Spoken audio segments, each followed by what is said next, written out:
뉴스타파 기자 김경래 최강 시사. 김경래 최강 시사 2부 시작하겠습니다. 어제 국회에서요. 임성근 부산고등법원 부장판사에 대한 탄핵소추안이 본회의를 통과했습니다. 이 사법농단 의혹에 연루된 인물이죠. 이 헌정사상 처음 있는 일이고요. 근데 이 와중에 지금 대법원장의 녹취록이 또 공개가 돼가지고 이 부분이 또 논란이 계속되고 있습니다. 파문도 커지고 있고요. 관련된 얘기를 오늘은 더불어민주당 박주민 의원과 함께 얘기 좀 나눠보겠습니다. 의원님 안녕하세요. 예, 안녕하십니까. 의원님은 원래 20대 국회 때도 이 법관 탄핵에 대해서 얘기를 하셨었죠? 뭐 그냥 얘기한 정도가 아니라요. 네네. 계속 주장이 왔었고 또 아시다시피 저희 당에서 당론으로 네. 사법농단 관련된 그 법관들 탄핵하자라고 결정을 한 바도 있었습니다. 네. 일단 뭐 이게 될까? 전 뭐 그런 생각도 가능성에 대해 현실성에 대해서도 좀 생각을 했었었는데 어쨌든 통과가 됐습니다. 이게 어떤 의미를 가지는지 먼저 청취자들에게 좀 설명을 해주시죠. 예, 뭐 우리나라는 그 법관의 신분을 헌법에서 매우 강력하게 보장하고 있습니다. 네. 그 이유는 법관이 양심 그리고 법률 헌법에 따라서 독립해서 재판하라는 뜻이거든요. 네. 그러니까 이렇게 강력하게 이제 법관의 독립을 보장하는 반면에 법관이 이제 법을 따르게 만들도록 하는 장치는 좀 부족하다는 평가를 받아왔어요. 그래서 이제 헌법재판소에서 낸 헌법재판소법 해설서에도 보면은 네. 이 법관이 법치주의 원칙에 따르도록 만드는 수단, 이게 바로 이제 법관 탄핵제도인 겁니다. 네. 무슨 말씀이냐면 법관이 헌법과 법률에 따라서 그리고 양심에 따라서 독립적으로 재판해야 되는데 그렇지 않을 경우에 예. 뭔가 좀 제재를 가하고 제한을 가해야 되지 않겠습니까? 네. 그 이제 수단으로 이제 탄핵제도를 둔 건데 이번에 이제 탄핵제도가 실제로 이제 사용이 되면서 네. 법관도 법을 따라야 된다. 그리고 헌법적 가치를 지켜야 된다. 이런 것들이 이제 선언이 된 것이고요. 예. 물론 이제 결정은 헌법재판소에서 하게 되겠지만 굉장히 중요한 하나의 선례가 될 거라고 생각합니다. 이후에 소추 과정에서도 의원님은 어떤 역할을 하게 되시나요? 탄핵소추위원단을 꾸릴까라는 논의도 좀 예. 있었습니다. 예. 그러니까 기억하시겠지만 박근혜 전 대통령 탄핵 당시에는 탄핵소추위원만 있었던 건 아니고요. 네. 위원단을 꾸려서 이제 몇몇 의원들이 결합을 해서 같이 공동 작업을 했었는데 네. 이번에는 그때에 비하면 굉장히 사안이 간단하고 또 이미 사실관계가 상당히 드러나 있는 상태라서 네. 탄핵소추위원단까지는 꾸리지 말자 이렇게 지금 얘기가 돼서 제가 이후에 뭐 특별한 역할을 할지는 모르겠습니다. 네. 이제 헌법재판소로 공이 넘어간 건데 네. 여기선 쟁점이 뭐 두 가지쯤 되는 것 같습니다. 하나는 이제 각하될 거냐, 혹은 이게 실제로 통과될 거냐. 이게 법적으로는 일단 무죄를 받은 사람이잖아요. 이 임성근 네. 판사가. 네. 중대한 어떤 사안으로 헌법재판소가 판단을 할 것이냐, 과연 이 부분은 어떻게 지금 보고 있습니까, 민주당에서는? 네. 제가 뭐 여러 차례 강조했지만 형법상 유무죄 문제하고 네. 헌법적 가치를 위반했는지 여부를 판단하는 기준은 완전히 다릅니다. 네. 그래서 박근혜 전 대통령 탄핵 당시에도 박근혜 전 대통령이 기소도 안 됐다. 네. 뭐 그래서 기소라도 기다려야 된다. 또는 1심 판결이라도 받아야 되는 것 아니냐. 뭐 이런 주장을 박근혜 전 대통령 측 대리인이 계속해서 주장을 했었었는데 네. 그 당시에도 헌법재판소가 절대 그렇지 않다. 이게 형법적인 유무죄를 다투는 문제하고는 완전히 별개의 과정과 절차다라고 판단을 한 바가 있거든요. 네. 그래서 이제 형법상 1심에서 무죄가 나왔는데 왜 탄핵을 하느냐라든지 또는 1심 법원이 무죄를 선고했기 때문에 헌법재판소도 기각이나 각하를 할 것이다. 이렇게 주장하는 것은 좀 맞진 않습니다. 그리고 또 하나 주장하는 것이 워낙 그 지금 시간이 없기 때문에 다 아시겠지만 임성근 부장판사가 이제 이번 달 말이면은 이제 퇴임하게 되지 않습니까? 네네. 그래서 퇴임하게 되면은 그 어떤 소송에 대한 요건 자체가 불비하게 되면서 각하되는 것 아니냐라고 말씀하시는 분들도 계신데 이전에 이제 헌법재판소의 결정내들을 보면은 일단 소송이 시작된 뒤에요. 네. 뒤에 이제 소송 요건이 부족하게 된 경우, 뭐 예를 들어서 어떤 신분상의 변화가 생겼다든지 이런 변화가 생겼을 때 네. 반드시 각하하는 건 아닙니다. 음. 헌법적으로 규명할 필요가 있고 네. 이것이 이제 헌법 해석에 유의미하다고 판단하면은 본안 판단을 하는 경우들이 있었어요. 예. 그래서 꼭 각하될 것이다 이렇게 보기도 어렵습니다. 네. 근데 이제 사람들은 그런 의구심도 있을 거예요. 그 사법농단에 연루된 판사들이 꽤 많잖아요. 네. 그런 많은 판사들 중에 왜 하필 임성근 판사만 탄핵을 하는 거냐? 뭐가 제일 문제였습니까? 기억하시겠지만 20대 국회 때도 이제 법관 탄핵을 계속 주장을 했었고 아까 네. 말씀드렸던 대로 당론까지 채택했지만 다른 야당들을 설득하는데 어려움을 겪었었습니다. 네. 그때도 나왔던 이야기가 법관 탄핵의 대상이 되는 법관을 좀 줄이자, 보다 네. 좀 더 분명하고 또 헌법적 가치를 위반한 정도가 심한 사람들 중심으로 좀 줄이자라는 얘기가 나왔었어요. 사실 그래서 그런 공감대가 있는 상황에서 네. 마침 임성근 부장판사에 대해서는 법원의 1심 판결에서 임성근 부장판사가 한 행위가 헌법에 위반된 행위다라는 확인을 해준 겁니다. 그러니까 이제 그러면은 좀 범위를 줄이고 그 위반 정도가 심한 사람을 선택하고 골라야 된다라는 입장을 가지고 있다가 그 판결이 딱 나오니까 그러면 이 사람에 대해서는 특별한 이견 없이 탄핵 절차로 들어갈 수 있겠구나라고 판단을 하게 된 것이죠. 근데 반대쪽에서는 이게 무죄 판결 난 거고 판결문에 뭐 몇 줄 나온 거 가지고 이렇게 탄핵까지 하는 거는 무리 아니냐? 이렇게 이 부분에 대해서는 뭐라고 말씀하시겠어요? 아까도 말씀드렸지만 그 형법상 유무죄를 판단하는 것하고 네. 헌법적 가치를 위반했는지에 대해서 판단하는 것은 완전히 별개의 것이다입니다. 그 네. 부분은 다시 예. 한번 말씀을 드리고요. 예. 그다음에 이제 임성근 부장 본인의 말이죠. 뭐 예. 판결에 한두 줄 나온 거 가지고 예, 왜 그러냐라는 건데 실제로 문제가 된 판결문을 읽어보시면 6번 정도 반복해서 이 사람의 행위는 헌법에 위반된다는 얘기가 나옵니다. 뭐 예를 들어서 세월호 7시간 관련된 판결에서 네. 뭐 판결 내용을 좀 바꾸게 한다든지 네. 또는 판결 구술본을 유출하라고 요구해서 판결문을 전달받는다든지 그다음에 재판 도중에 재판 진행을 이렇게 해라라고 얘기해서 실제로 그렇게 진행되게 만든다든지 네. 또 쌍용차 집회 관련된 변호사들에 대한 형사사건에 있어서도 판결 원본인에 의한 선고가 다 완료되면은 사실 판결문을 수정할 수가 없거든요. 그런데 그것을 일부 수정하게 만든다든지 사후적으로요. 그다음에 야구 선수 원정 도박 사건에서는 공판 절차를 회부하겠다는 정국 보고가 이루어졌음에도 불구하고 그 절차를 철회시키게 만든다든지 이런 행위들에 대해서 다 위헌적이다라는 걸 확인해줘요. 그래서 뭐 몇 줄 나온 거 가지고 이렇게 얘기할 사안은 아닙니다. 근데 참 그게 그 법조인이 아닌 사람들, 저 같은 사람들은 아니 위헌적이라고 그렇게 만약에 6번이나 강조를 했다면은 그럼 유죄를 줘야지 왜 무죄를 준 건가? 이건 한번 그 논리를 좀 설명을 해주세요. 왜 그런 거예요, 그거는? 그러니까 헌법적 가치라는 부분이 있고요. 그다음에 예. 그 헌법적 가치를 위반한 행위 중에 예. 형사 처벌을 해야 될 부분만 골라서 형법에 담은 거죠. 네. 그러니까 이제 형법에 의해서 처벌을 할 정도에 이르지 않았지만 네. 헌법적 가치를 위반할 수는 있습니다. 그리고 우리 헌법은 형법적인 어떤 그 범죄를 범하지 않더라도 네. 헌법적 가치를 위반해도 법관이 탄핵되도록 해놨어요.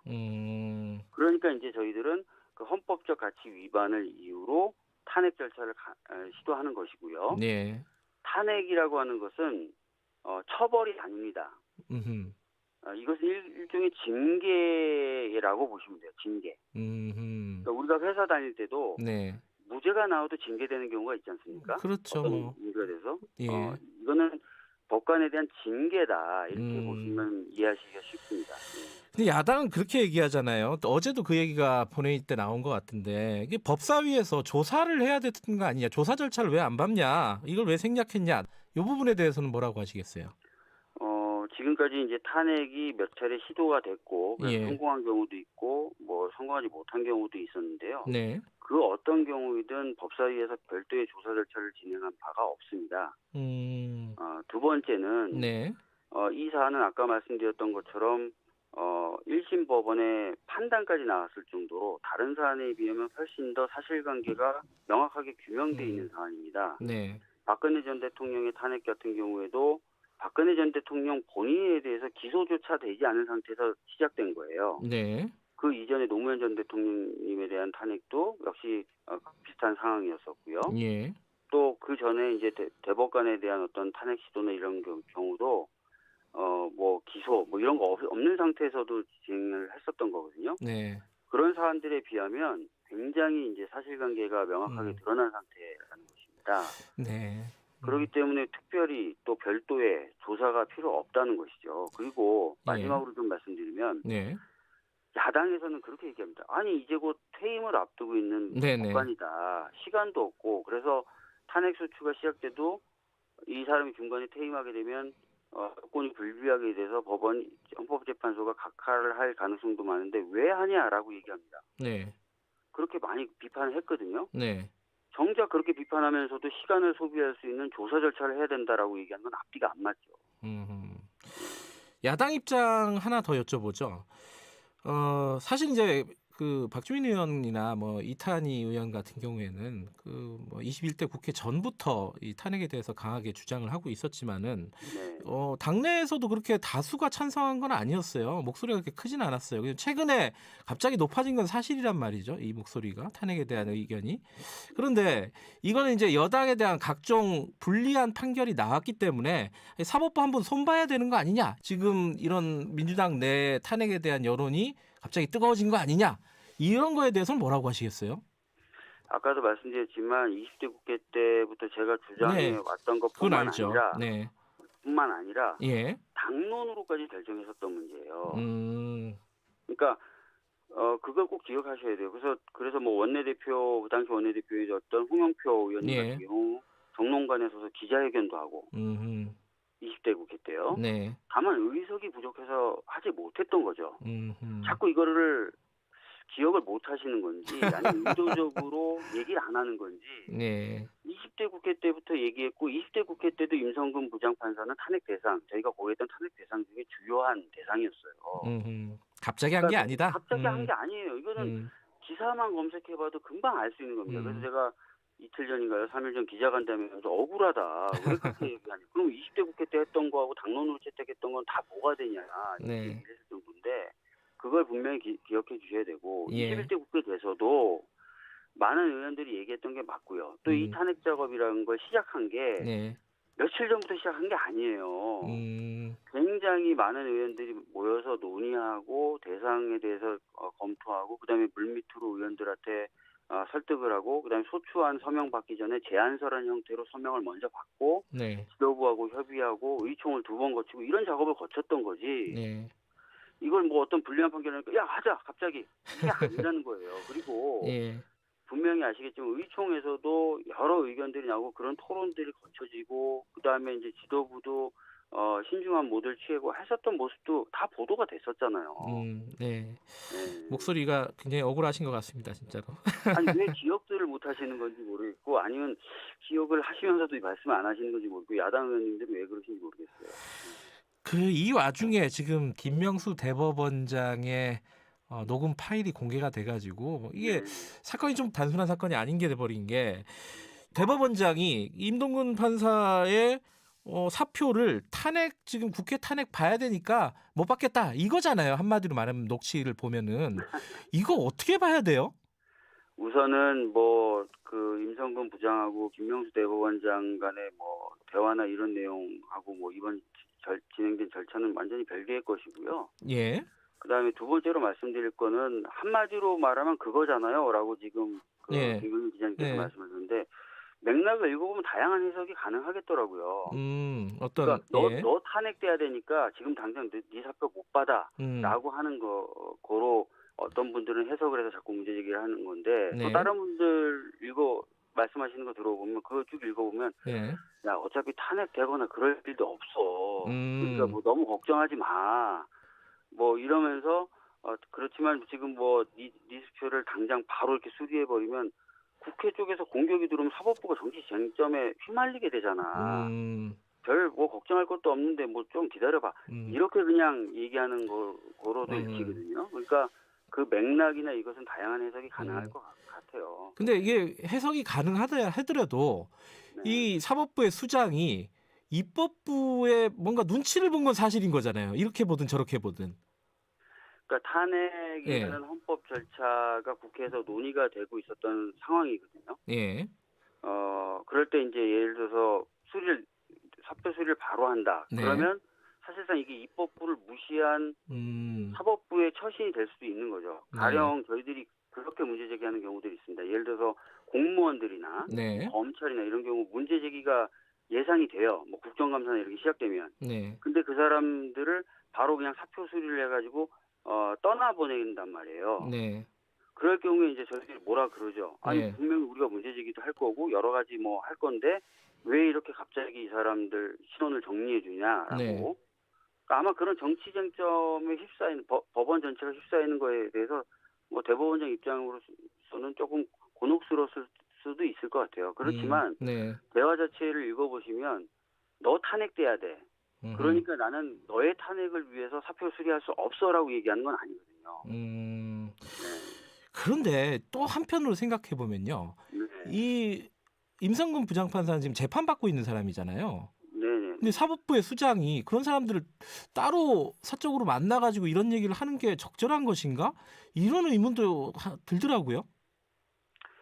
그러니까 뭐 참 복잡한 것 같아요. 어떻게 보면. 그러니까 방금 말씀하신 것처럼 따로 독대를 해서 2시간 가깝게인가요? 저도 기사 보니까 정확하지는 않은데 꽤 긴 시간 동안 예. 독대를 했다는 것도 좀 이해가 안 되고 또 그걸 또 녹음한 것도 이상하고요. 뭐 본인은 그게 우연히 녹음됐다고 하는데 그걸 믿을 국민이 어디 있습니까? 그리고 예. 그리고 지금 보면 공개된 게 전체 대화가 아니라 제 기억에는 예. 기억이 부정확할 수도 있습니다. 예. 이제 보통 녹음하려고 마음 먹은 사람들은 일정 정도 대화나 어떤 이런 걸 유도하지 않습니까? 원하는 내용이 녹음돼. 뭐 그런 경우도 있죠. 그런 과정에서 녹음된 건 아닌가? 뭐 이런 느낌이 들고요. 그냥 뭐 어차피 제가 지금 뭐 여기 판단하는 건 아니지만. 예. 근데 이제 대법원장이 어쨌든 거짓말을 했단 말이에요. 결과적으로는 이 부분에 대해서는 어떤 책임을 져야 되는 거 아니냐. 뭐 법적인 책임은 아니더라도 그건 뭐 나중에 따져볼 일이더라도 어떤 정무적인 책임은 좀 져야 되는 거 아니냐. 이거 어떻게 보세요? 그러니까 그 부분은 제가 어제 다른 언론하고 인터뷰하면서 좀 얘기했는데요. 이게 이제 거짓말을 의도적으로 해서 사실을 덮은 건지 아니면 이제 기억에 의존하다 보니까 기억을 못한 건지는 나중에 좀 밝혀질 필요는 있죠. 네. 알겠습니다. 지금 이제 어쨌든 재판관 판사에 대한 헌정사상 최초의 탄핵이 이루어졌고 앞으로 이제 사법 개혁이라든가 이런 쪽으로 계획하고 계신 게 있습니까? 사실 지금 이제 법원 조직법 개정안이 이미 발의돼서 법사위에 계류되어 있어요. 예. 이게 뭐냐면 법원 행정처가 갖고 있는 막강한 인사권이나 행정적 권한을 수평적 회의체 형태로 바꾸는 그리고 그 수평적 회의체에 법원 구성원이 아닌 외부 인사가 좀 참여하게 함으로써 상시적 감시 또 시민적 참여가 가능하도록 하는 법 개정안이거든요. 네. 그런 논의가 이제 조금 시작될 필요가 있죠. 법원도 원칙적으로는 동의하거든요. 그런 방향에 대해서는. 알겠습니다. 오늘 여기까지 듣죠. 고맙습니다. 네, 감사합니다. 더불어민주당 박주민 의원이었습니다. 공정하고 깊이 있게